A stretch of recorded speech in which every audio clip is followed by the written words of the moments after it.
አሁን ያለው ወቅታዊ የፋኖና ያገዛዙ ጦር በተለይም የአንድ ወር ዘመቻ ተብሎ ከተጀመረ በኋላ ማጥቃትና መከላከልን መሰረት ያደረገ እንደዚሁም የፋኖ ማዕከል የሆኑ ቦታዎችን መያዝ እና ተራሮችን መያዝ የሚል ውጊያ መክፈቱ ይታወቃል። እንዴት ነው ያለበት ደረጃ ምን ይመስላል? በትክክልስ በአገዛዙ ጦር በኩል እንደታሰበው የፋኖ ማዕከሎችን ወይም ደግሞ የአመራር ቦታዎችን መያዝ ተችሏል ወይስ የደረሰው እና ያጋጠመው ጉዳት በአገዛዙ በኩልስ በእናንተ እንዴት ትገመግሙታላችሁ?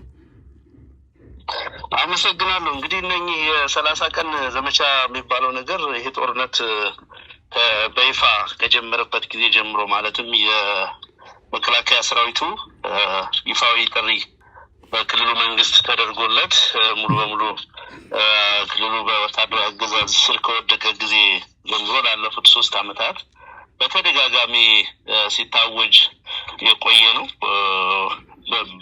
ለበርካታ ጊዜ ይደረግ የነበረ ልዩ ዘመቻዎች አልፈዋል። የዚህኛው የሰኔ 2018 ዘመቻ ከስካውን ከተደረጉት ለየት የሚያደርገው በተለይም ከሰሜን ከትግራይ ኃይሎች እና ከኤርትራ ከሱዳን ጋር ያለው ፍጥጫ በከፍተኛ ደረጃ በደረሰበት ወቅት ላይ ጠላት ያቀደው ዘመቻ መሆኑ በዋናነት ዓላማውም ፋኖን ባለበት ኮንቴን ማድረግ ወይም አቅሙን ከተሻለ አቅሙን በማዳከም ወደ ሌላ ዙር ጦርነት ለመግባት ነው አገዛዙ አቅዶ የተንቀሳቀሰው። ጦርነቱን የሰኔው ዘመቻ በይፋ ከመጀመሩ በፊት እንደምታስታውሰው ጀነራል አለምሸት ደግፌን ጨምሮ በርከት ያሉ ሲኒየር የሚባሉ የጠላት ጀነራሎች የኢንስፔክሽን ስራ ሰርተው ነበረ። በዚህ የኦዲትና ኢንስፔክሽን ስራቸውም የታዘቡትን ነገር ለጠቅላይ ሚኒስትሩ ጭምር ሪፖርት በማቅረብ ያለባቸውን የሰራዊታቸውን ደካማና ጠንካራ ጎን በመገምገም ከዛ ግምገማ በመነሳት አዲስ ስምሪት በመውሰድ ዩኒቶችን እንደገና በማዋቀር መሳሪያቸውን እና ሌሎች በርካታ ዝግጅቶችን በማድረግ የጀመሩት ዘመቻ ነበረ። ዘመቻው ገና ከጅምሩ ከጥንስሱ ነው መጨናገፍ የጀመረው። እንግዲህ ላለፉት ዓመታት እንዳደረግነው ሁሉ በሚገባ በመመከትና በመልሶ ማጥቃት ከፍተኛ ኪሳራ እንዲደርስባቸው ማድረግ ተችሏል። በሁሉም አካባቢዎች ወለጋን ጨምሮ ሁሉም የአማራ ፋኖ ብሔራዊ ንቅናቄ ኮማንዶች በሚንቀሳቀሱባቸው ቀጠናዎች በርካታ ድሎችን ያገኘንበት እንደተለመደው በርከት ያሉ የቡድን መሳሪያዎችን በ20 ቀናት በ15 ቀናት ውስጥ በርከት ያሉ ድሽቃዎችን ብሬን ስናይፐሮችን ሞርተርን ጨምሮ የተገኘበት ከምንም በላይ ደግሞ ጠላት ላይ ከበድ ያለ ሰብአዊ ኪሳራ የደረሰበት ወቅት ነው። ይህ ሰብአዊ ኪሳራ የተለመደውን በእግረኛ ላይ የሚደርሰውን ጉዳት ብቻ ሳይሆን በአዋጊ መኮንኖች እና በአመራሮች እንግዲህ እነኝህን አመራሮች ለማፍራት በተለይ በኮሎኔል ደረጃ ያሉትንም ሌሎችንም በርካታ ዓመታትን የሚወስድና በርካታ ልምድን የሚፈልግ አቅም እና ኤክስፖዠር ያላቸውን ጭምር የተማረኩ አሉ፣ የተገደሉ አሉ። በሁሉም አካባቢ እንግዲህ የእዝ ምክትል አዛዥን ጨምሮ ገና የሰኔው ዘመቻ ከመጀመሩ ዋዜማ ጀምሮ ያደረስንባቸው ከባድ ምት አለ። በዛ ምክንያት ሙሉ በሙሉ ከሽፏል። በዚህ በሰኔ ወር እናሳካዋለን ያሉት ዘመቻ ሙሉ በሙሉ ከሽፏል። አንዱ ግቡ የነበረው የሰራዊታችንን ዋና የመንቀሳቀሻ ቦታዎችና ስትራቴጂክ ቦታዎች ወይም ይዞታዎችን የመቆጣጠርና የወገንን ይዞታ የማሳነስ እቅድ ነበር። እሱም በሚገባ ነው የከሸፈው። ይልቁንም በበርካታ ቦታዎች ላይ አዳዲስ ይዞታዎችንም ጭምር ማስፋት ችለናል። ለአብነት ባነሳልህ ለምሳሌ በጎጃም አካባቢ በተደረጉ ወታደራዊ እንቅስቃሴዎች በዚሁ ጊዜ ውስጥ ነው 2 ተጨማሪ ወረዳዎችን ነፃ ማድረግ የተቻለበት። እንደዚሁ ንዑስ ወረዳዎች ሰከላ አጉት አካባቢ ከሰሞኑ ነፃ የሆነ ነው። ፋግታ ለኮማ አዲስ ቅዳም ዙሪያ እንዲሁ ፋግታ የሚባል ንዑስ ከተማ የወረዳ ከተማ ነፃ የሆነበት አካባቢ ዳንግላ ዙሪያ ጫራ ላይ ጠንከር ያለ ድል የተገኘበት፣ ማርቆስ ዙሪያ ተከታታይ ውጊያዎች የተደረጉበትና በርካታ ድሎች የተገኙበት ወቅት ነው። በዚሁ ሳምንት እንዲሁ ሸዋ ውስጥ ከኮማንዶ ኃይል ጋር በተደረገ ውጊያ በርካታ መሳሪያዎች በተለይ የኮማንዶ ኃይል የሚታጠቃቸው AK-103 የሚባል ልዩ የሆነ ክላሽ መማረክ እንደተቻለበትና የኮማንዶ ሻምበል መሪዎችን ሻለቃ መሪዎችን ጨምሮ በርካታ መስመራዊ መኮንኖች የተደመሰሱበት ውጊያ ተደርጓል። በዚህ ሳምንት የላስታ 303ኛ ላስታ ሳምነው ኮርም በርካታ የነፍስ ወከፍ መሳሪያዎች የማረከበትን ጠንካራ ውጊያ አድርገናል። ጎንደር ላይም በተመሳሳይ ውጊያዎች እየተደረጉ ነው ያሉት። በአጠቃላይ በጥቅል ውጤት ሲታይ በሰኔው ዘመቻ የጠላት ሞራልን በእጅጉ የሚያንኮታኩት ከበድ ያለ ቁሳዊና ሰብአዊ ኪሳራ የደረሰበት ዘመቻው ሙሉ በሙሉ የከሸፈበት ነው። ያንን ተከትሎም በርካታ ማብራሪያዎች፣ መግለጫዎች ሲሰጡ ጄኔራሎቹም ሌሎች ፖለቲካ አመራሮችም አስተውለናል። አሁን ባለው ነባራዊ ሁኔታ አገዛዙ እንዲህ አይነት ዘመቻዎችን በድጋሚም ለማሰብ በማያስችለው ሁኔታ ውስጥ ነው ያለው። አንዳንድ በልዩ ሁኔታ ባለስልጣናትን ለመጠበቅ ወይ ለፖለቲካ ፍጆታ ለሚደረጉ እንቅስቃሴዎች ከሚደረግ የሰራዊት እንቅስቃሴ በስተቀር በዚህ መንገድ ማሲቭ በሆነ መንገድ በተመሳሳይ ጊዜና ወቅት የወገን ኃይል ላይ ወታደራዊ ብልጫ ወስዶ እንዲህ አይነት እቅዶችን ማሳካት እንደማይችል በተግባር ያረጋገጠበት ወቅት ነው። በወገን በኩል ደግሞ በቀጣይ ሊገኙ ስለሚገባቸው በተለይ ክረምቱን ጊዜ ተከትሎና ሌሎች አጠቃላይ ነባራዊ ሁኔታዎችንና የኃይል አስተላለፎችን ማዕከል ያደረገ ብልጫ ለማግኘት ዝግጅት እየተደረገ ያለበት ወቅት ላይ ነው የምንገኘው።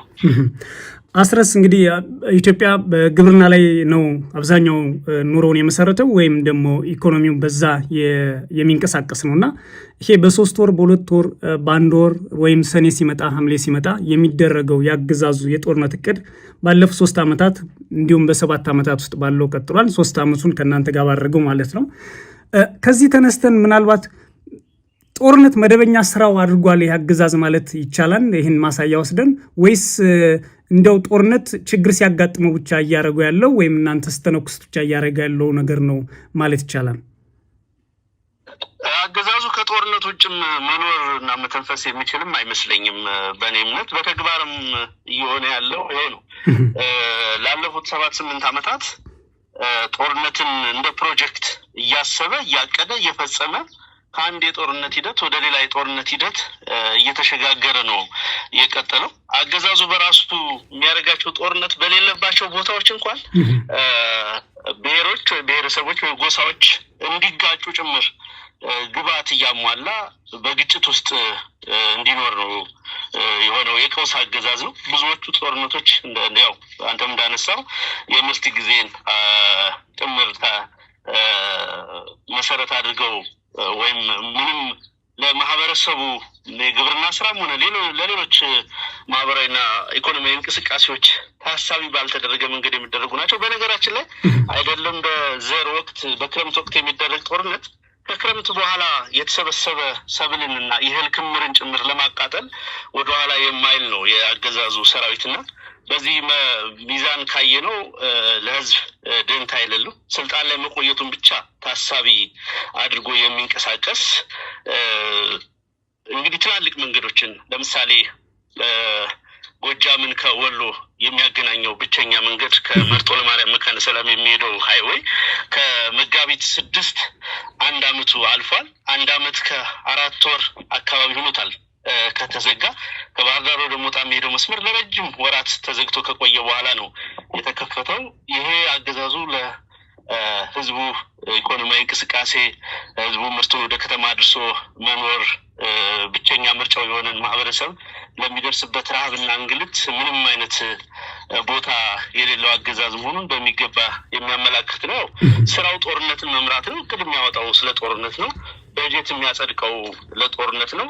የፖለቲካ ስራዎችንና ውሳኔዎችን የሚወስነው እያንዳንዱ የፖለቲካ ውሳኔና እንቅስቃሴ ከአንድ ጦርነት ወደ ሌላ ጦርነት የምንሸጋገርበትን ነባራዊ ሁኔታ ነው እየፈጠሩ ያሉት። መልካም ዛቻዎችና የአገዛዙ መሪዎች የፖለቲካ መሪዎችን ጨምሮ ወታደራዊ አመራሮች የሚያደርጓቸው ንግግሮች በብዛት የተለመዱ ቢሆኑም በቅርብ ጊዜ ግን ምሳሌ መሐመድ ተሰማ የሚያደርገው አለምሸት ደግፌም እንደዚሁም ብርሃኑ ጁላ የሚያደርጋቸው ከአውዱ ውጭም የተተረጎማሉ። ግን በአውዱ ውስጥም ሆነን ብናያቸው እየመጡብን ነው፣ ተባብረው ነው የሚመጡት፣ እያስፈራሩን ነው፣ ችግር ላይ ነው ያለነው፣ ጦርነቶች የኢትዮጵያን ኢኮኖሚ ጎድተዋል፣ ያለንበት ሁኔታ በጣም አስከፊ ነው የሚሉ ግልጽ ንግግሮች በእነዚህ ወታደራዊ አመራሮች ተሰምተዋል። እነዚህ ወታደራዊ አመራሮች የሚያደርጓቸው ንግግሮች አንደኛ በስርዓት ውስጥ ምን እንዳለ ነው የሚያሳያቸው። ሁለተኛ ለምንድን ነው እነዚህን የሚጠቀሙባቸው? ምሳሌ አንዳንዶቹ ተደራጅተው እየመጡ ነው ሲሉ ለጦራቸውም ጭምር ተደራጅቶ የሚመጣ ኃይል ስላለ ተበተን የማለትን መልእክትም ጭምር የሚያስተላልፉ ሊሆኑ አይችሉም ወይ? ወይንስ እነዚህ ሰዎች የሚሰሩትና ሊሸሽጉ የሚፈልጉት በዚህ ንግግራቸው ውስጥ መደበቅ የሚፈልጉት ነገር አለ እናንተ የምታውቁት? የብልጽግና አገዛዝ የፖለቲካ አመራሩ አሁን ባለው ነባራዊ ሁኔታ ከፍተኛ አመራሩ አለ ለማለት በማያስደፍር ቁመና ላይ ነው የሚገኘው። አይተ እንደሆነ የኮሚኒኬሽን ኃላፊዎች ወይም የፖለቲካ አመራሮች እና ሌሎች ይመለከታቸዋል ብለህ የምትገምታቸው ሰዎች በእንዲህ አይነት ትልልቅ ጉዳዮች ላይ ኮሜንት ሲያደርጉ አንሰማም። ሙሉ በሙሉ ተሽመድምዷል የፖለቲካ ክንፉ። በአጠቃላይ እንዲህ አይነት ውሳኔዎችንም ትንታኔዎችንም ግምቶችንም በድፍረት አስተያየቶችንም እየሰጡ ያሉት ጄኔራሎቹ ናቸው። ምናልባት በፖለቲካ አመራሮች ውስጥ አሉ ከተባሉ ምናልባት ጌታቸው ረዳ እና ሌሎች ጻድቃንን ጨምሮና እንዲህ በአዲስ በወዶ ገብነት የአብይን ካምፕ የተቀላቀሉ ወዶ ገቦች ናቸው እንደፈለገ የሚናገሩት። እነጌታቸውም ቢሆን ደብረጽዮንን እያሰቡ ነው አስተያየት የሚሰጡ እንጂ በሌላ ሚዛን የሚሰጡት ወይም የመንግስታቸውን አቋም የሚያንጸባርቅ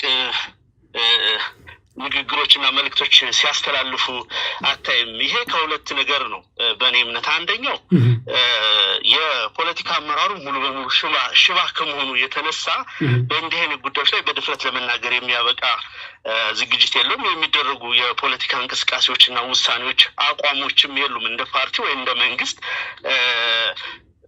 የሚደረጉ ነገሮችን የጋራ መግባባት ላይ የደረሰ ሊደርሽፕ ስለሌላቸው ነው።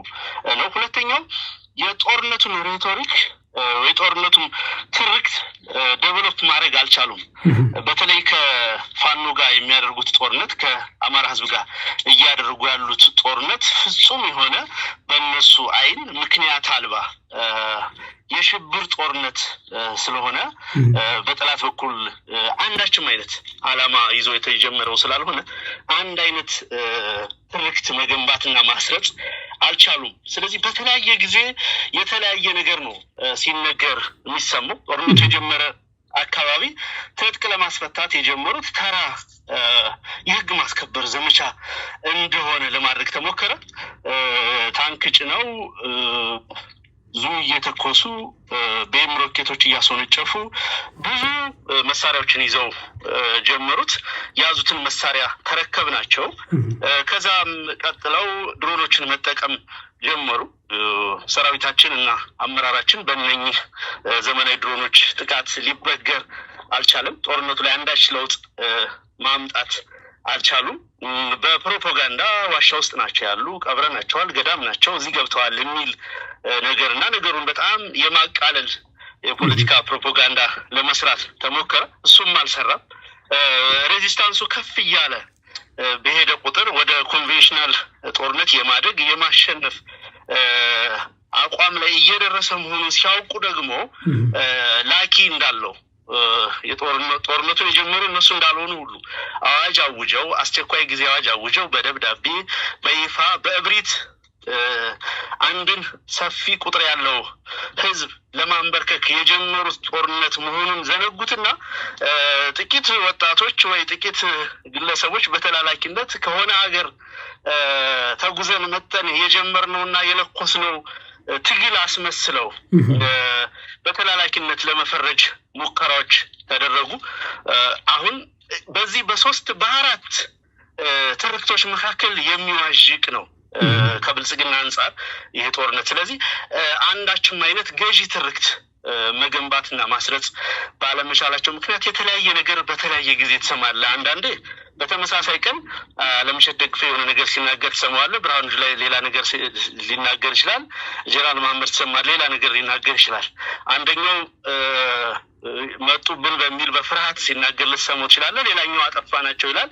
ሌላኛው በርስ ጦርነት እያለቅን ነው ይላል። ሌላኛው ደግሞ ላይክ እየተዋጋን ያለነው ለኢትዮጵያ ብሔራዊ ጥቅም ነው፣ ስለዚህ ላይኮቻቸውንም እያስጨነቅን ነው ይላል። እንግዲህ ውጊያ እየተደረገ ያለው ህዝቡ በሚኖርበት በቀየው ኑሮውን በሚመራበት ኢኮኖሚውን ማህበራዊ እንቅስቃሴውን በሚያደርግበት ቀጠና ነው የመድፋረር እየተተኮሰበት እየሞተ ያለው። ድሮን እየወደቀበት ያለው ጤና ጣቢያ ላይ ነው። ድሮን እየወደቀበት ያለው ትምህርት ቤቶች ላይ ነው። አብያተ ክርስቲያናት ላይ ነው። የአማራ ህዝብ እየተጨፈጨፈ ያለው በኖረበት ቀዬ በሚኖርበት ቀዬ ነው። ድንበር ላይ ከሱዳን ድንበር ወይ ከኤርትራ ድንበር ወይ ከጅቡቲ ወይም ከሌላ ጎረቤት ሀገር ድንበር ላይ እንደሚደረግ ውጊያ አይነት አድርገው ለመሳልና ህዝቡን ለማታለል ይፈልጋሉ። በተጨባጭ እውነታው ከዚህ የተለየ ነው። ስለዚህ እነኚህ ሰዎች እነኚህ ጀነራሎች ፖለቲካውንም ወታደራዊ ጉዳዩንም ሁሉንም ነገር እነሱ ተቆጣጥረውት በፈለጋቸው መንገድ የሚገልጹት በመሆኑ ምክንያት እጅግ ዝብርቅርቅ ያለ አገዛዙ ምንድን ነው የሚያስበው፣ ቀጣይ ቅዱስ ምንድን ነው፣ ወዴት ይሄዳል የሚለውን ሁሉ ለመታዘብ እና መልእክት ራሱ ለመውሰድ በማትችልበት ደረጃ የተዘበራረቀ ነገር ነው። ይህ በአጠቃላይ እንዳልኩ የሚያመላክተው ነገር ከመነሻው አንዳችን ፖለቲካዊ ምክንያት የላቸውም። ይህንን ጦርነት በራሳቸው ህዝብ ላይ ለማወጅ የሚያበቃ አንድም ምድራዊ ምክንያት አልነበረም፣ አንድም ፖለቲካዊ ምክንያት አልነበረም። ከዛ ባለፈ ደግሞ ጦርነቱን በዚህ ልክ የሚመክት ኃይል ይደራጃል፣ በዚህ ልክ የሚቋቋም ፎርስ ይወጣል፣ በዚህ ልክ ለስልጣናችን ስጋት የሚሆን አደረጃጀት ይፈጠራል ብለው በፍጹም ያላሰቡት ነገር ነው የተፈጠረው። በዛ ምክንያት እጅግ የተምታታ አስተያየት ነው እየሰጡ ያሉት። በፖለቲካውም በሚሊተሪውም በዲፕሎማሲውም በከፍተኛ ሁኔታ የከሰሩበት ጦርነት ነው።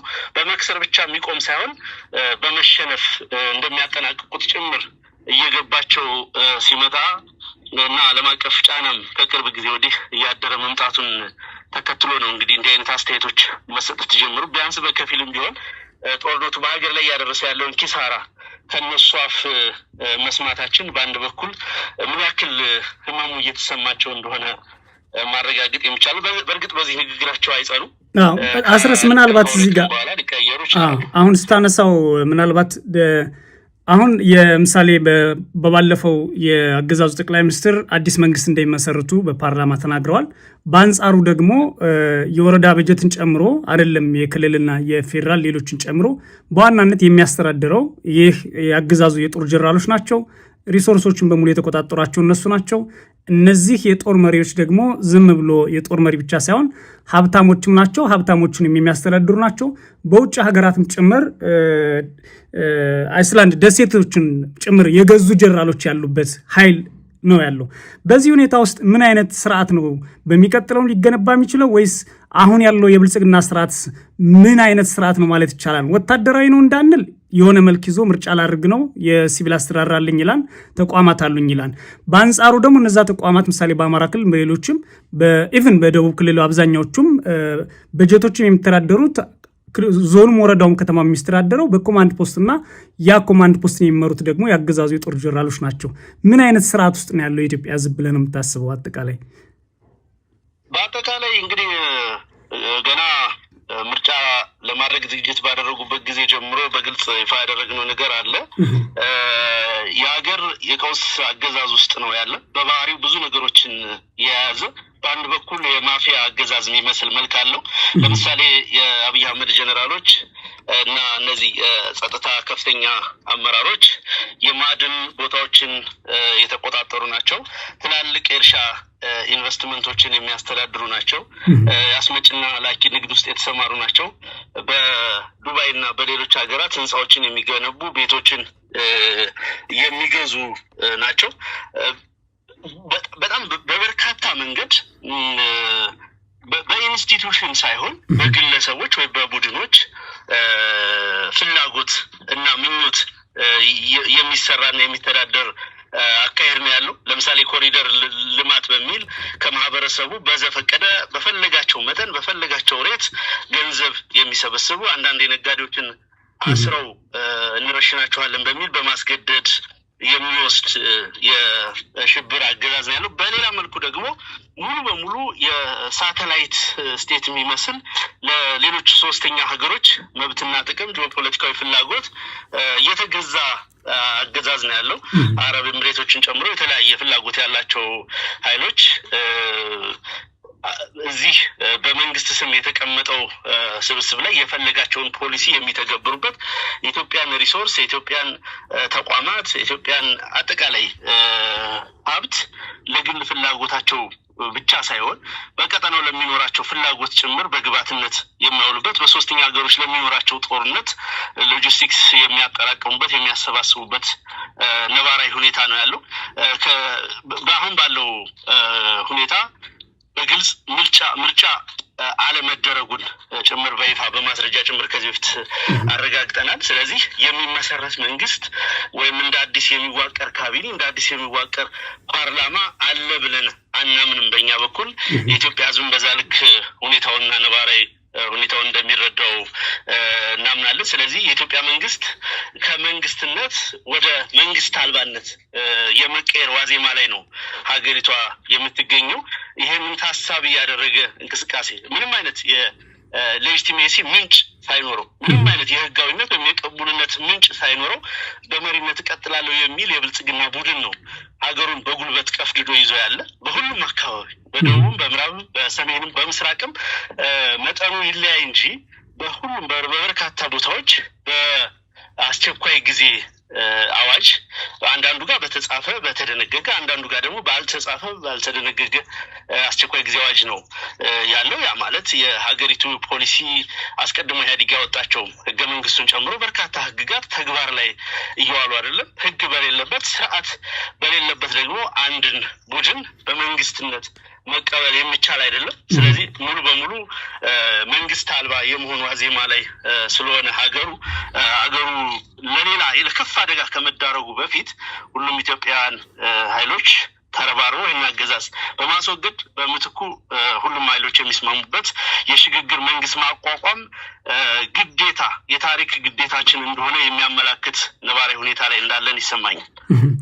መልካም አስረስ፣ እዚህ እንግዲህ የብልጽግና አገዛዝ በሀገር ውስጥ ብቻ ሳይሆን በጎረቤት ሀገራትም ግንባር ፈጥሮ የሚዋጋባቸው ግንባሮች አሉ። ከዛ አንዱ ሱዳን ነው። የለውበትም እያለ የሚያታልል ቢሆንም ግን በግልጽ በሱዳን ውስጥ ተሳትፎ እያደረገ የሱዳን መንግስት ተብሎ የሚጠራው ባልቡርሃን የሚመራው ጦርም በኢትዮጵያ ላይ ውጊያ እስከ መክፈት ድረስ ይደርሳል የሚል ግልጽ ስጋት፣ አንዳንዱ ተጨባጭ እውነት በአብይ አህመድ ሲገለጽ ሰምተናል። ከሰሞኑ በሱዳን በኩል የአልቡርሃን ጦር በከፍተኛ ደረጃ ድል እያደረገ እናንተ ወደ ተቆጣጠራችኋቸው ቀጠናዎችም ወደ ኩምሩክን ጨምሮ ሰፊ ቦታዎችን ይዟል። ከደማዜን ተነስቶ በተለይም ብሉ ናይል ግዛትን በማጠቃለል በርካታ ቦታዎችን አሸንፏል። ያ ማሸነፍ በባህር ዳርና በአሶሳ ቁጭ ብሎ የሚዋጋውን የፈጥኖ ደራሽ ኃይሉን ብቻ ሳይሆን ተሳትፎ የሚያደርጉትን አረብ ኤምሬትና የአብይ አህመድን ወይም ብልጽግና አገዛዝን ጭምር ያጠቃለለ ነው። ለእናንተ ምን አንድምታ ነው የሚሰጣችሁ? ምናልባት በአገዛዙ በኩልስ ይህ ነገር ምን ያህል ጫና ፈጥሯል ማለት ይቻላል? መልካም፣ እንግዲህ የአርኤስኤፍ እና የብልጽግና ቡድን ጥምረት በጣም ከፍተኛ ደረጃ የደረሰ ነው።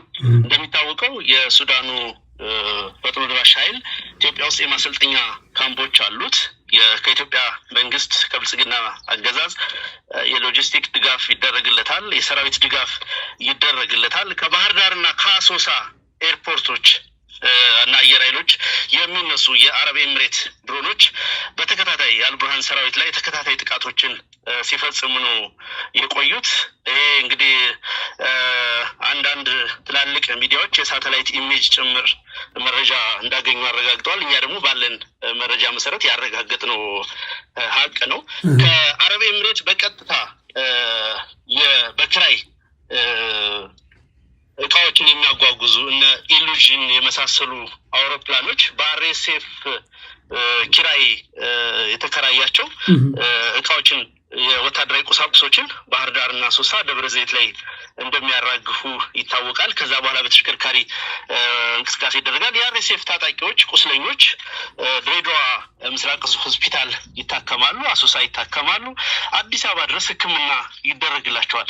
በዚህ ልክ ሙሉ በሙሉ ተነክሮበታል አገዛዙ። የሱዳን የውስጥ ጦርነት ውስጥ በኢትዮጵያ እና በሱዳን መካከል በነበረ ታሪካዊ ግንኙነት ከዚህ በፊት እንደሚታወቀው ብዙ አይነት የድጋፍ መልኮች አንደኛውን ኃይል የመደገፍ ታሪኮች እንደነበሩ ይታወቃል። በዚህ ደረጃ እና በዚህ ልክ ግን በሌላ ሀገር የውስጥ ጉዳይ ላይ ጣልቃ የተገባበት በዚህ የብልጽግና ዘመን እንደሆነ ይታወቃል። ከዛ ባሻገር ትልቅ ብሎክ ነው ያለው፣ ትልቅ አሊያንስ ነው ያለው። አረብ ኤምሬትስ አርኤስኤፍን እና አብይ አህመድን በነገራችን ላይ ከአረብ ኤምሬቶች አፍሪካ ውስጥ ሰሜንና ምስራቅ አፍሪካ ውስጥ ከሚደግፏቸው ኃይሎች መካከል በመንግስትነት ደረጃ ያለው የአብይ አህመድ አገዛዝ ብቻ ነው። ሌሎቹን አብዛኞቹን ሸማቂ ኃይሎችን ነው የሚደግፉት። ከሱ የተሻለ ሀገር ሊያፈርስ የሚችል ሸማቂ ስላላገኙ አይመስልህም? ይመስለኛል። በትክክል እንደዛ ነው ሊሆን የሚችለው። ምክንያቱም ሌሎች ሀገሮች ጋር ከስቴቶቹ በተቃራኒ ከመንግስት በተቃራኒ የቆሙትን ነው እየተዋጉ ያሉት። እንግዲህ በባህሪና በአጠቃላይ በእነሱ ፍላጎት በእነሱ ናሽናል ኢንተረስት ውስጥ ገብቶ ያገኙት አብይ አህመድ ነው። አርኤስኤፍን ቢሆን የሚደግፉት ለተቆጣጠረው የወርቅ ማዕድን ቀጠና ሲሉ ነው። ይሄ ኩርሙክ እና ሌሎች አካባቢዎች ከፍተኛ ይሄ የወርቅ ክምችት አለባቸው የሚባሉ አካባቢዎች ናቸው።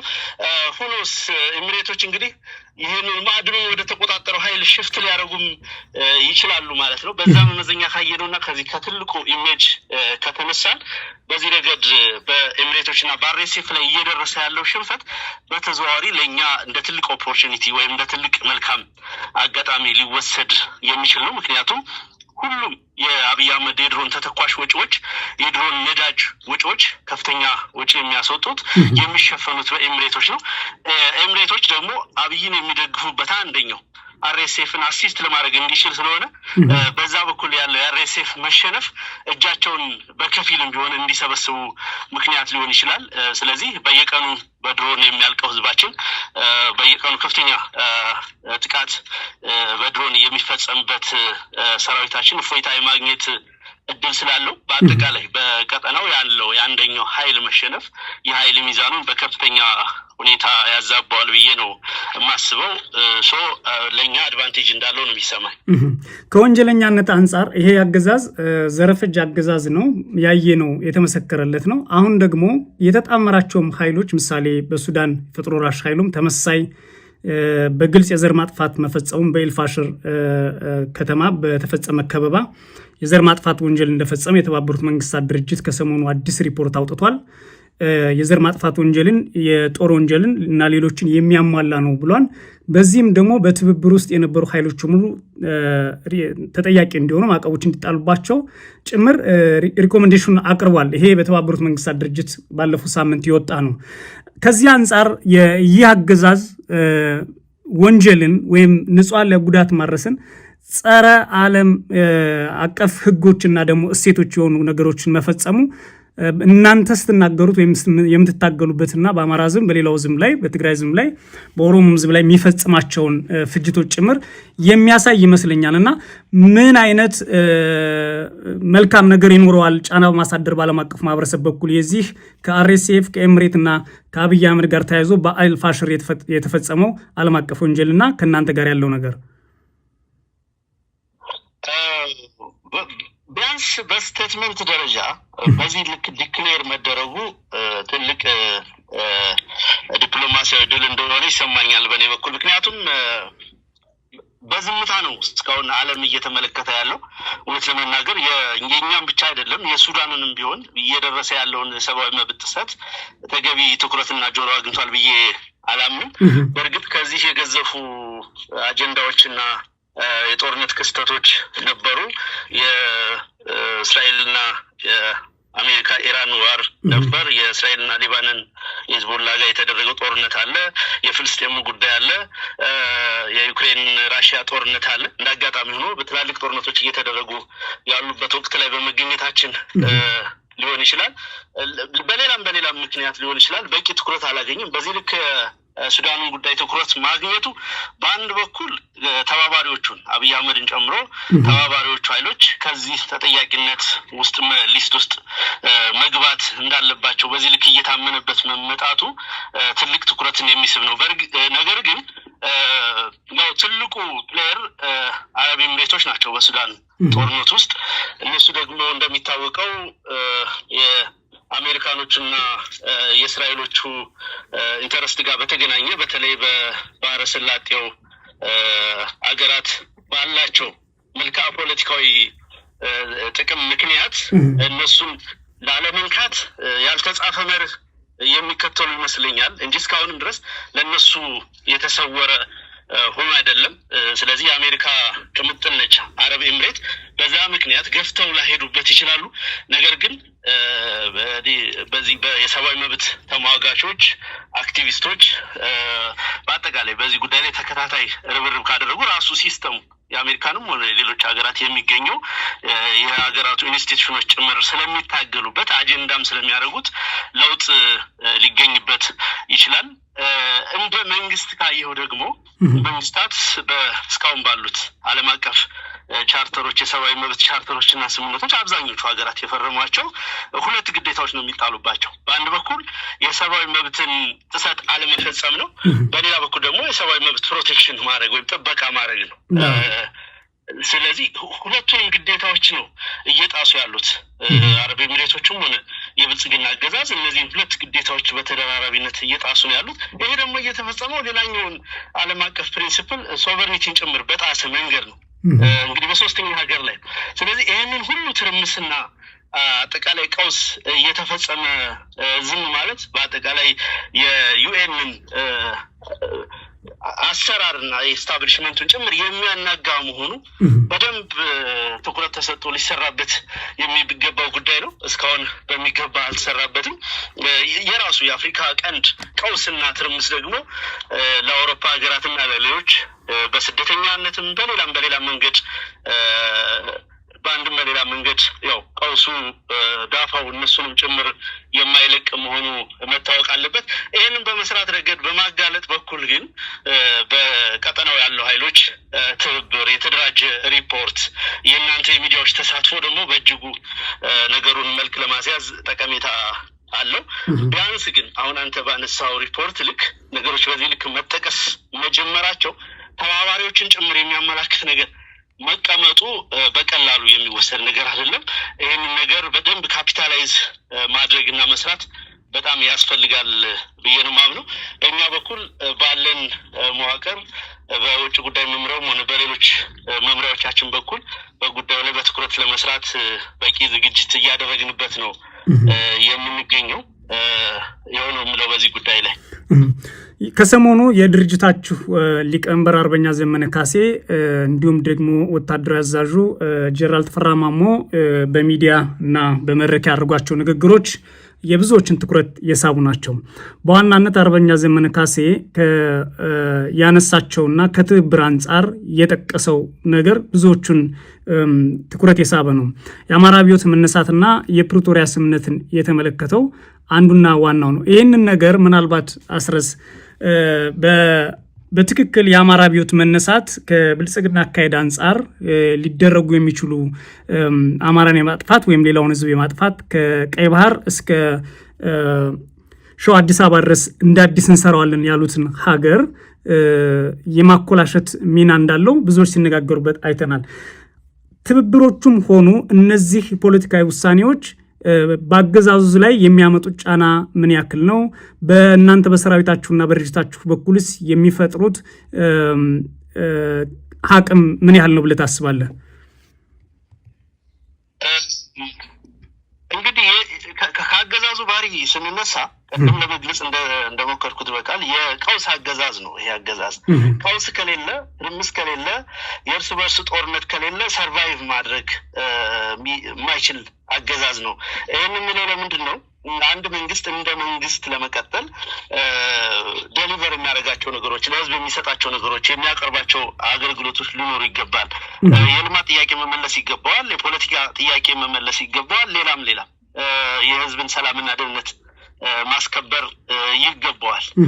ቢያንስ እነኚህን ሶስት መሰረታዊ ነገሮች እንኳን ለማከናወን የሚያስችል አቅምም ፍላጎትም አጠቃላይ ፖለቲካዊ መደላደልም ያለው አገዛዝ አይደለም። ይህ አገዛዝ የፓርቲ ወይም የድርጅት አንድን ፖለቲካ ወይም የአንድን ትልቅ ሀገር ፖለቲካ የሚመራ አይነት ቁመና ያለው አይደለም። ምን እንደሚያስብ፣ ምን አይነት መስመር እንደሚከተል፣ ምን የኢኮኖሚ ፖሊሲ እንዳለው፣ ምን የፖለቲካ ርዕዮተ ዓለም እንዳለው ጭምር ግልጽ ያልሆነ የቀውስና የማፊያ አገዛዝ ነው።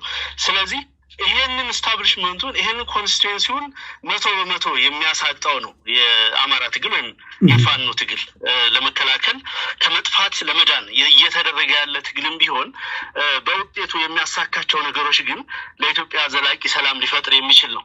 ስለ ትብብር ስናነሳ ከዚህ ቀደም ወደኋላ መለስ ብለን የነበሩትን ታሪኮች ብናነሳ በተለይ ከቅኝ ግዛት ዘመኑ በኋላ ጣሊያን ከኤርትራ ከወጣች ጊዜ ጀምሮ የነበሩትን የተወሰኑ 10 ዓመታት የታሪክ ሂደት ብትመለከት በዚህ ቀጠና የነበሩ ኃይሎች በጊዜው ትብብር ያደረጉበት መልካም ግንኙነቶች የነበሩበት የዚህ የሬድ ሲ አሬና እና ሌሎች አካባቢዎች በጣም ስቴብል የነበረበት ዘመን ነው የነበረው። በዛን ዘመን የነበሩ እንግዲህ ዛሬ ባለው የብሔር እና የቋንቋ መመዘኛ ካየ ነው የአማራ ባለስልጣናት ስልጣን ላይ የነበሩበት ዘመን ነው። በዛ ዘመን ከኤርትራ ጋር በሰላም የተኖረበት፣ ከትግራይ ጋር በሰላም የተኖረበት፣ ከሱዳን ጋር ከጅቡቲ ጋር ከሁሉም ሀገራት ጋር መልካም ግንኙነት የነበረበት ዘመን ነው። ስለዚህ በሰሜን በኩል ያለው ኃይል በጋራ መቆም በሚችል ጊዜ ኢትዮጵያም ሰላም ትሆናለች፣ ቀጠናውም ሰላም ይሆናል።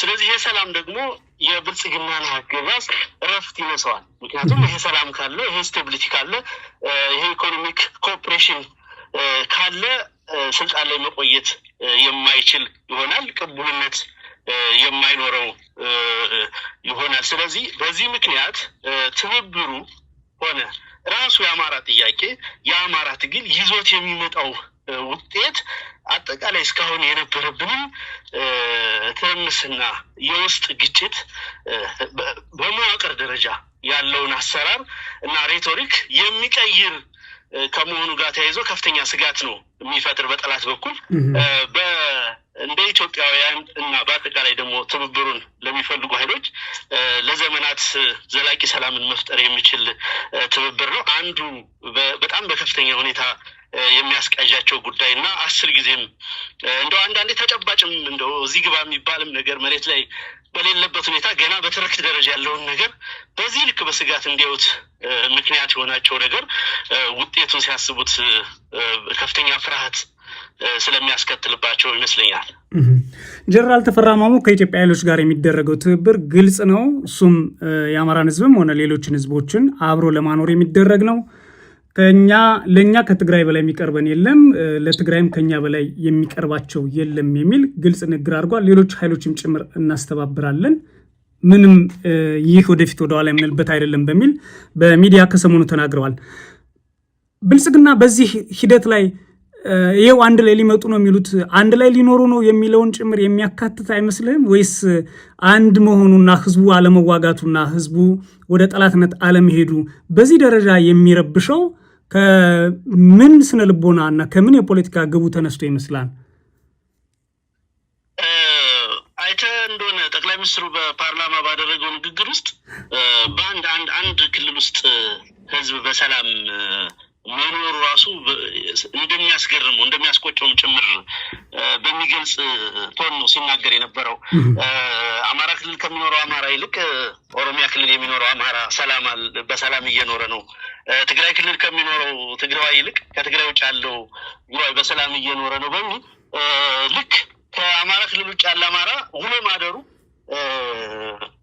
እንዳስገረመውና እንዳስቆጨው በሚገልጽ መንገድ ሲናገር ነበር። ከዚህ በፊትም በይፋ ያለምንም መሸማቀቅና ሀፍረት ጎንደር ላይ ሎጅ ስለተሰራ ጎጃም ሰው አኮረፈኝ፣ ጎጃም ላይ ነገር ስለተሰራ የጎንደር ሰው የሚል ደግሞ ለመናገር እንኳን የሚያሳፍር አገላለጽ ሲናገር ነበር። በአንድ ህዝብ አንድ ቋንቋ በሚናገር ህዝብ መካከል እንኳን አይደለም የተለያየ ቋንቋ የተለያየ ባህል ባለው ህዝብ መካከል በአጠቃላይ መሰረቱ የስልጣን መሰረቱ ልዩነት ነው፣ ቀውስ ነው። ከዚህ በፊት በርካታ የኢትዮጵያን ክልል የሴኩሪቲ አፓራሰሶች ተጠቅሞ ከትግራይ ጋር ደም አፋሳሽ ጦርነት እንዳደረገ ይታወቃል። እሱን እንደጨረሰ አርበኛ ዘመነ ካሴን በንግግሩ እንደገለጸው በተለይ ከፕሪቶሪያ ማግስት የትግራይ ኃይሎችን አሰልፎ አማራውን ለመውጋት ከፍተኛ ጥረት አድርጓል። ይህን የሚፈልገው በነገራችን ላይ የጉልበት ብልጫ ለማግኘት ብቻ አይደለም። በአጠቃላይ የፖለቲካ ስብራት ለመፍጠር፣ ማህበራዊ ትስስሩን ለመሰባበር፣ በህዝብ መካከል የሚኖርን ማህበራዊ መስተጋብር ለአንዴና ለመጨረሻ ጊዜ ሰብሮ እሱ የሁሉም ብቸኛ አዳኝ እና አስታራቂ ሆኖ መታየት የሚፈልግ ነው። በቤተ ክህነት ውስጥ እንኳን በእስልምና እምነት ተቋማት፣ በፕሮቴስታንት እምነት ተቋማት ውስጥ ሲያደርግ የነበረው ሚና፣ ሲናገራቸው የነበረው ስቴጅ ሲገልጻቸው የነበሩትን ነገሮች መለስ ብሎ ማሰብ ይቻላል። በሁሉም ሂደቶቹ በባህሪ እንደ ግለሰብ እንኳን ስናነሳ እንግዲህ ብዙ ጊዜ ደጋግመን ስለ ግለሰቡ እያነሳን ስርዓቱና ወይም አገዛዙን የምንተነትነው እንዳነሳውልህ ይህ ነው የሚባል ባህሪውና መገለጫው የታወቀ የፖለቲካ ቡድን ስላልሆነ ነው። ያን ለመተንተን የሚያበቃ መገለጫ ባህሪ ፓተርን ስላላገኘን እና አንድ ሰው በፈለገው መንገድ የፈለገውን አቋም እየወሰደ የፈለገውን ውሳኔ እየወሰነ የሚመራው ቡድን ስለሆነ ግዴታ ከዛ እንነሳለን እና ውሳኔዎቹና ቀውሶቹም ከዛ የመነጩ ስለሆኑ ማለት ነው። የሚል አንድ የካቢኔ አባል የሚቆጣ አንድ የሚኒስትር አባል የሚመክር የሚመካከር በጋራ የሚወስን እንደ መንግስት የቆመ እንደ ፓርቲ የቆመ አጠቃላይ ሁኔታ ስለሌለ ማለት ነው እና በዛ ሁኔታ ውስጥ በዛ ቀውስ ውስጥ መኖር ነው የሚፈለገው። አዲስ አበባ ላይ የሆነ ነገር ኮሽ ሲል የቡራዩ ወጣቶች ተቆጥተው ይመጣሉ በሚል የሚያስፈራራ አንዱ ህዝብ በሌላው ህዝብ የሚያስፈራራ አንድ ቀውስ ሲከሰት ይህን ያክል ከኦሮሞ ነው የሞተ፣ ይህን ያክል ከአማራ ነው የሞተ፣ ይህን ያክል ከእስልምና ነው የሞተ፣ ይሄ ቁጥር ከፕሮቴስታንት ነው ከኦርቶዶክስ ነው እያለ አስከሬኖቹን ብሔርና እምነት የሚሰጥ ነው። ይሄ ዝም ብሎ የሚነገር ነገር ወይ ዝም ብሎ የሚባል ነገር አይደለም። ከአገዛዙ ሞደስ ኦፕረንዲ የሚመነጭ ነው፣ ከስልቱ የሚመነጭ ነው። ስለዚህ በቀውስ ውስጥ ማቆየት አንዱን በአንድ በሌላው ኃይል ላይ ማስነሳት ነው የሚፈልገው ማለት ነው። በዚህ ደግሞ መድኃኒቱ ምንድን ነው? በጋራ መነሳት ነው። ሌላ ምርጫ የለውም። አንድ ላይ መነሳት ነው። ይህ ሲባል አንዳንዶቹ እንደሚሰጉት ወይ አንዳንዶቹ እንደሚሉት አንደኛው ሰቦርዲኔት እንዲሆን አይደለም። ነባራዊ ሁኔታው እሱን የሚፈቅድ አይደለም። ያለንበት ዘመንም ያንን የሚፈቅድ አይደለም። የትግል አነሳሱም የትግል ባህሪያችንም ያንን የሚጋብዝ አይደለም። የህዝባችን ኮንሽስነስም ይህንን የሚቀበልም አይደለም። ከእኩልነት ያለፈ በጋራ ከመቆም ያለፈ ነገር እንደማያዋጣው ሁሉም ከታሪኩ በሚገባ ተረድቷል። በሁሉም በኩል ያለው ኃይል በቂ ኤክስፔሪየንስ አሳልፏል። በዚህ ረገድ ተነጥሎ ወይም ብቻን በመቆም ምን ያክል ዋጋ እንደሚያስከፍል እንዳነሳሁት አገዛዙ ለኃይል ብልጫ እንደማይፈልገው ሁሉ እኛም ለኃይል ብልጫ ብቻ አይደለም የምንፈልገው፣ ትብብሩን የምንፈልገው። በጋራ ያላሸነፍነው አገዛዝ ወይም ብቻችንን ያቆምነው መንግስት ዘላቂ ሰላም እንደማይሰጠን፣ ዘላቂ ረፍት እንደማይሰጠን መታወቅ አለበት። ስለዚህ እምነት አለ ይህ ሀገር ብዝሃነት ያለበት ብዝሃነት ቋንቋ፣ እምነት፣ ብሔር፣ ሃይማኖት ያለበት ሀገር እንደሆነ ይታወቃል። በዛው ልክ ደግሞ በርከት ያሉ የፖለቲካ ፍላጎቶች እንዳሉ ይታወቃል። እነኚህ ሁሉ የሚያስተናግድ ስርዓተ መንግስት ካልተፈጠረ ኢትዮጵያ ዘላቂ ሰላም ውስጥ ልትገባ አትችልም። የአንደኛው ሰላም ብቻውን ደግሞ ዋስትና ሊሆን አይችልም። ሁሉም ሰላም ካልሆነ ሁሉም ይረበሻል። እስካሁንም በተግባር እያየን ያለ ነው። ይሄ ስለሆነ ከዚህ ዑደት መውጣት አለብን። አገዛዙ ከዚህ በላይ የሚያስፈራው ነገር የለም። ከዚህ በላይ የሚያስቃዠው ነገር የለም። ምክንያቱም ሙሉ የቆመበትን መሰረት የሚያጣው በኢትዮጵያውያን ትብብር ላይ ስለሆነ ማለት ነው። አስረስ ከአገዛዙ ባለፈ አሁን ባለው ሁኔታ ትግራይና ኤርትራ አይዋጉም፣ አማራና ትግራይ አይዋጉም፣ አማራና ኤርትራም አይዋጉም፣ ወይም አማራና ሱዳንም አይዋጉም፣ ወይም ሱዳንና ኤርትራም አይዋጉም የሚለው በጀነራል ተፈራ ማሞ በአርበኛ ዘመነ ካሴ በተለያየ መንገድ የተገለጸው ሀሳብ በቀጠናው ምን ያመጣል? ለእናንተስ ምን አይነት ትርጉም ነው የሚሰጣችሁ? ከብልጽግና አገዛዝ ውጭ እነዚህ ቀጠናዊ ጉዳዮች ትልቅ ጉዳዮች ናቸው። ምናልባትም ቀደም ሲል ከጠቀስከውም ታሪክ ባለፈ ጭምር የታዩ ናቸውና ምንድነው የሚያመጣው? ምን አይነት ለውጥ ያመጣል? ለማንስ ምን አይነት አድቫንቴጅ አለው? ለማንስ ነው መርዶ ሊሆን የሚችለው ጉዳይ? ለአድቫንቴጁ ለሁላችንም ነው። እውነት ለመናገር እንደቀጠነው በዚህ በቀንዱ አካባቢ የአብይ አህመድ የጥቃት ሰለባ የሆኑ ኃይሎች ኢንክሉዲንግ ኤርትራ፣ ሱዳን እና ሌላው ኃይል አንድ ላይ መቆሙና አንድ ላይ መተባበሩ ለሁላችንም ጠቃሚ ነገር ነው። አንዳችን ጋር የሌለ በረከት ሌላችን ጋር አለ። አንዳችን ጋር የጠፋ ነገር ሌላችን ጋር ይገኛል። ስለዚህ እንደ አጋጣሚ ነው ደግሞ የተለያየ ባህል፣ የተለያየ ቋንቋ፣ የተለያየ ሪሶርስ፣ የተለያየ ጂኦግራፊክ አድቫንቴጅ፣ መልክዓ ምድራዊ አድቫንቴጅ ያለን ኃይሎች ነን። የተለያየ ዲሞግራፊ ያለን ነን። ስለዚህ እነኚህን መልከ ብዙ የሆኑ አቅሞችን አንድ ላይ ማስተባበር መቻል አገዛዙን በቀላሉ ለማስወገድ የሚያስችል ነው። እንዳልከው አንተ ደግሞ ለአገዛዙ ትልቅ መርዶ ነው የሚሆነው። በተለይ ለፋኖ ኃይል እንደ አንድ ኢመርጂንግ ፓወር እንግዲህ በመንግስትነት ስታተስም ስለሌለን ዓለም አቀፍ ሪኮግኒሽንም ስለሌለ እነኚህ ኃይሎች ጋር በተለይ ከቀጠናው ሀገራት ጋር የሚደረግ ትብብር ወደ ተጨባጭ ውጤት የሚቀየር ከሆነ ያለንን ዓለም አቀፋዊ ተሰሚነት ይጨምራል። ያለብንን የኮሪዶር ፍላጎት እና ችግር ይቀርፋል። በብዙ መልኩ ተሰሚነታችንን ከፍ ያደርጋል። በሚገባ ውጊያን መከወን፣ ማቀድ፣ መፈጸም የሚችል ሰራዊት አለን። ያንን የሚመጥን ደግሞ ሪሶርስ አለን ማለት አይቻልም። እስካሁን ድረስ ላለፉት 3 ዓመታት ይህንን ከባባድ ውጊያ መክቶ ያለው ሰራዊታችን በህዝብ ጫንቃ ላይ ቆሞ ነው። ከማንም የተለየ ድጋፍ የተለየ ነገር አግኝቶ አይደለም። ነገር ግን ትብብሮች ካሉ ይፋዊ የሆኑ የታወቁ በደንብ በስርዓት የተተለሙ በዘላቂነት ነገን ሊያሻግሩ የሚችሉ ስምምነቶች እና ትብብሮች ከተደረጉ ያለብን እንዲህ አይነት ችግሮች ሊፈቱ ይችላሉ። በሌሎች በኩል ያለው ደግሞ እኛ ያለን እነሱ የሌላቸው ነገር ስለሚኖር በአጠቃላይ ትግሉን ለማሻገር ለማሸነፍ እና ይህንን ህዝብ ማህበራዊ ረፍት ለመስጠት ጠቃሚ ነገር እንደሆነ ነው የሚሰማው። በአማራ ክልል በእናንተ በምትንቀሳቀሱበት ቀጠና ያለውን ጉዳይ እናንሳ። አገዛዙ ሚኒሻና ፖሊስን በመሰብሰብ በተለያዩ ሁኔታዎች በከተሞቹ ማከማቸት ወደ ተለያዩ አካባቢዎች እየጫነ እንደሆነ በተለያዩ መረጃዎች በዜና ሽፋናችን በስፋት የምናቀርበው ጉዳይ ነው። ይህንን 2-3 ሳምንት እያደረገ ያለው ነገር ነው። አንደኛ ምንድን ነው እያደረገ ያለው? ሁለተኛ ዓላማው ምንድን ነው? እነዚህ በከተሞች ጨምሮ ያሉ መደበኛ የህዝብ ፖሊስ አባላት፣ የሚኒሻ አባላት በአዲስ መንገድ ካሉበት አደረጃጀት ወጣው ተመልምለው የሚጫኑት ለየትኛው ውጊያ ነው? ወይንስ መከላከያ ሰራዊቱ ላይ ምን ስለተፈጠረ ነው እነዚህን በልዩነት መመልመል ያስፈልገው ማለት ይቻላል? አስረስ ሁለት መሰረታዊ ምክንያቶች ይኖሩታል። አገዛዙ በአሁኑ ሰዓት የአማራ ሚሊሻ ለጦርነት ለመማገድ በተለይ ከትግራይ ጋር የሚያደርገው ጦርነት ለመማገድ ያሰበበት ሁለት መሰረታዊ ምክንያቶች አሉ። አንደኛው ምክንያት ከፍተኛ የሆነ የኃይል መሳሳት ገጥሞታል። በጣም በከፍተኛ ደረጃ ሰራዊቱ በየቦታው ተበትኗል። በተበተነበት ልክ ተመቷል። በተመታበት ልክ ደግሞ ቁጥሩ በእጅጉ ሳስቷል። በተለይ አዋጊ መኮንኖች በብዛት የሉትም።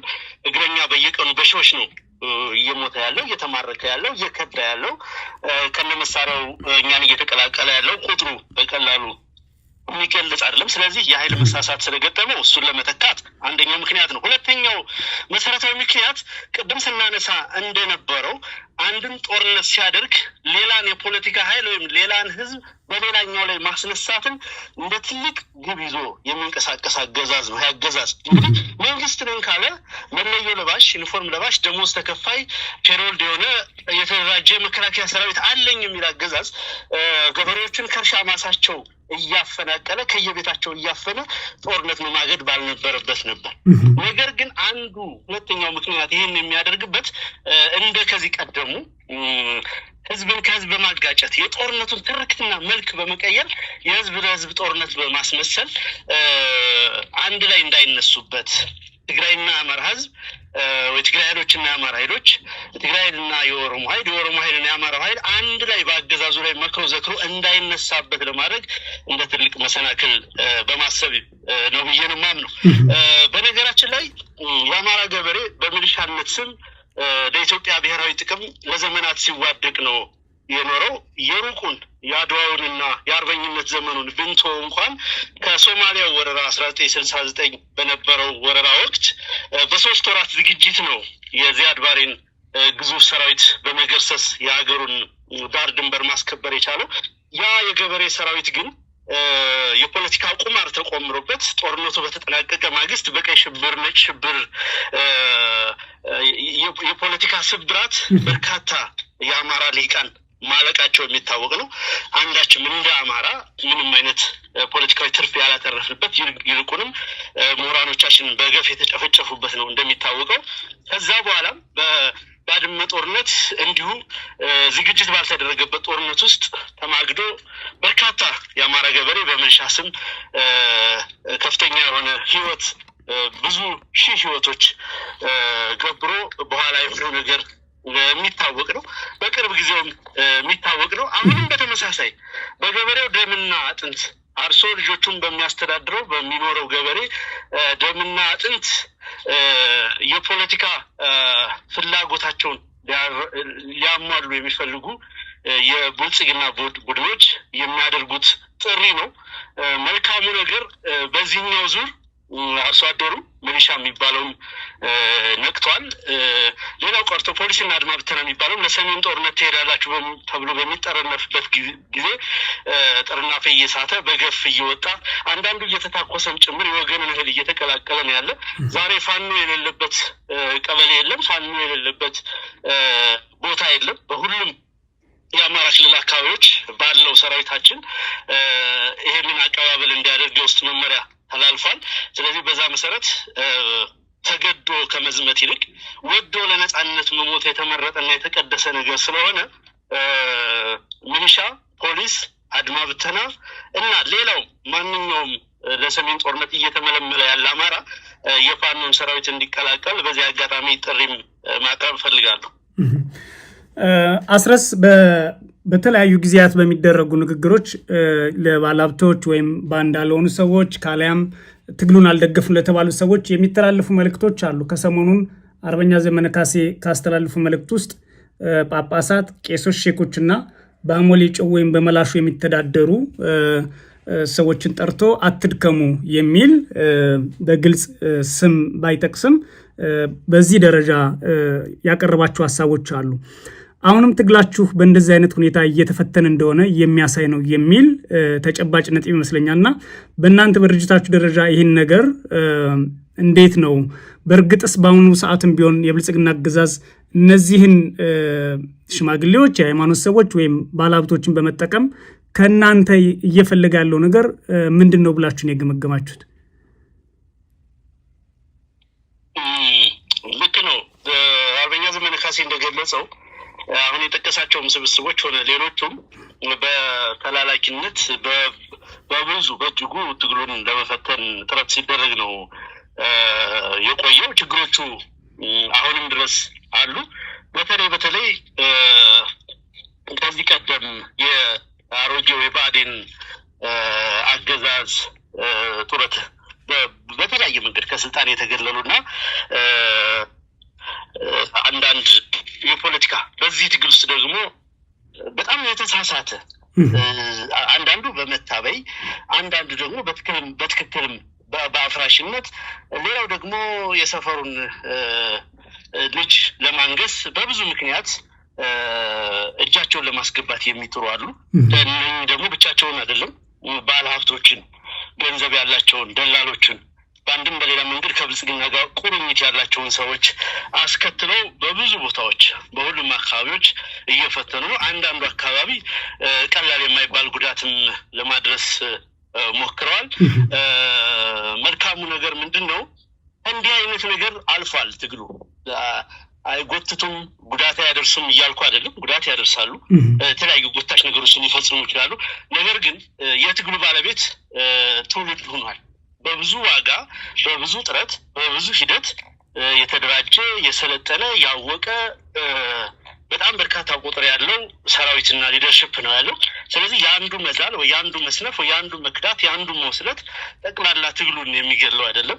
የራሱ ጉዳት ቢኖርም ነገር ግን አጠቃላይ መዋቅራችንም ሆነ ህዝቡ ሊያውቀው የሚገባ በዚህ ረገድ ተሰልፈው ሚና እየተወጡ አሉ። አገዛዙም ከፍተኛ በጀት የሚመድብበት ዘርፍ ነው ይሄ ዘርፍ። ለምሳሌ እንኳን የትግራዩን ሁኔታ ብትወስድ ቲፒኤልኤፍ ላይ የተለያዩ ወታደራዊ አመራሮችን፣ የፖለቲካ አመራሮችን በዚህ መንገድ በገንዘብ በተለያየ መንገድ በስልጣን በጥቅም በማማለል ትልቅ የሆነ ክስተት ለመፍጠር ሲሞክር እንደቆየና በተወሰነ ደረጃም የተሳካለት መሆኑ በተጨባጭ የሚታይ ነገር ነው።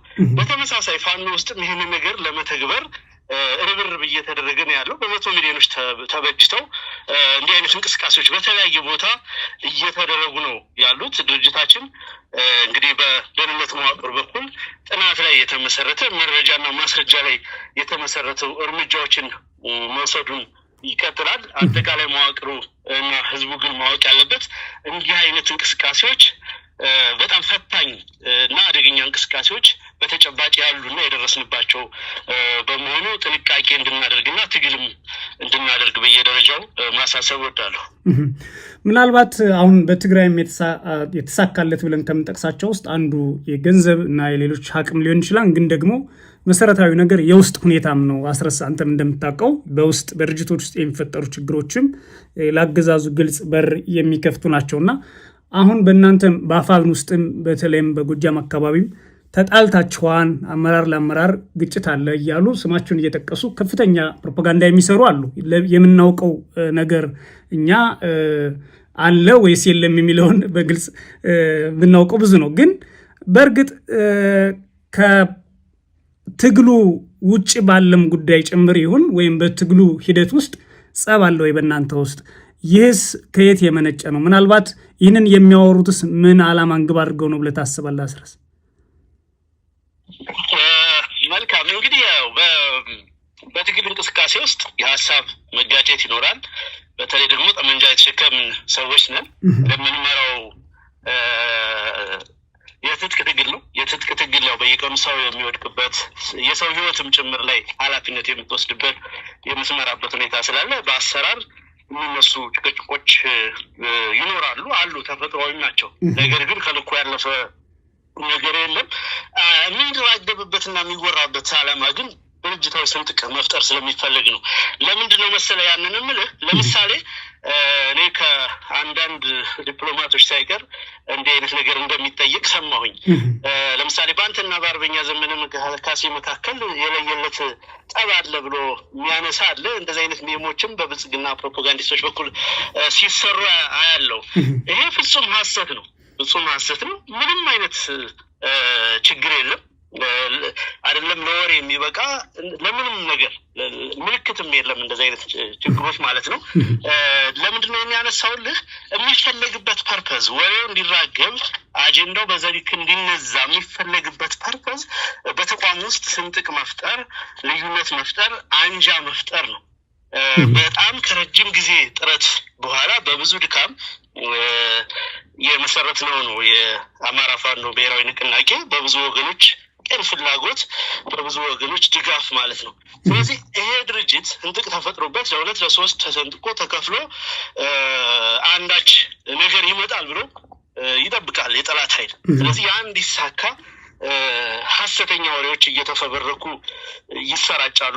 እንዳልከው ደግሞ አንተ የውስጥ ውሳኔን መወሰን፣ የራስን ሊደርሽፕ ማስተካከል፣ ትክክለኛውን ውሳኔ በትክክለኛው ጊዜ መወሰን፣ ቀውሶችን አብዞርቭ ማድረግ፣ እነዛን አብዞርቭ የሚደረግበት መንገድ ደግሞ ውሳኔ በመስጠት ግምገማ በማድረግ ሂስክላይስ በማድረግ ችግሮችን በከፍተኛ ሁኔታ መፍታት ይቻላል። እሱም ለማድረግ ርብርብ ላይ ነው የምንገኘው። የመጨረሻ ጥያቄ ላንሳላ አስረስ፣ አሁን አገዛዙ በሁሉም አካባቢዎች የተለመደ የጦርነት ዝግጅቱን እያደረገ ነው ያለው። በአማራ ክልል እንደምታየው ከሚኒሻው ከፖሊስ ጀምሮ ከፍተኛ የጦርነት ዝግጅት አለ። በቤኒሻንጉል ጉሙዝ ክልል አለ፣ በኦሮሚያም በተለያዩ አካባቢዎችም አለ፣ በትግራይም እንደዚሁም። ከዛም አልፎ ህወሓት፣ ሻዕቢያና ሱዳን እንዲሁም ሌሎች ኃይሎች ተባብረው እየመጡ ነው፣ ግን አያሸንፉንም የሚል የጦርነት አዋጅም በፓርላማው ታውጇል። በቅርብ ጊዜ ነግራችኋለሁኝ፣ አሳውቃችኋለሁ ብሎም ቃል ገብቷል። ያ ማለት የጦርነት አዋጅ ስለሚኖር ተዘጋጁ ማለቱ እንደሆነ ለፓርላማ ይታወቃል። ይሄ የተለየ ውጤት ያመጣለታል ለብልጽግና ብለህ ትጠብቃለህ ወይስ ምን አይነት ውጤት ነው ጠቅላላ በኢትዮጵያ ፖለቲካ ውስጥ ሊያመጣ የሚችለው ቀጣዩ ሂደት? ቀጣዩ ሂደት ያው